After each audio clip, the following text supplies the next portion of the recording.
Sa gitna ng gusot sa pagitan ni EJ Obiena at ng Philippine Athletics Track and Field Association, tangka pa rin ng Philippine Olympic Committee na isa lang ang pole vaulter sa dalawang malaking palaro ngayong taon.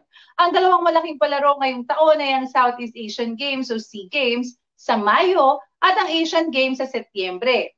Ani POC President Bambo Tolentino, sisiguraduhin nilang maisasama si Obiena sa pinal na listahan ng mga atleta sa dalawang naturang palaro.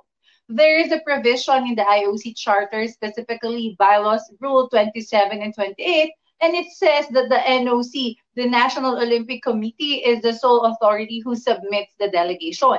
Pahayag ni Tolentino sa PSA Forum. Gayun din, sakaling ilaglag ng patafa si Obiena sa lineup nito, hahanapan ng POC ng paraan na magkaroon ng sponsor si Obiena, kahit galing pa sa pribadong sektor. Si Obiena ang kasalukuyang panglima sa world ranking sa naturang sport.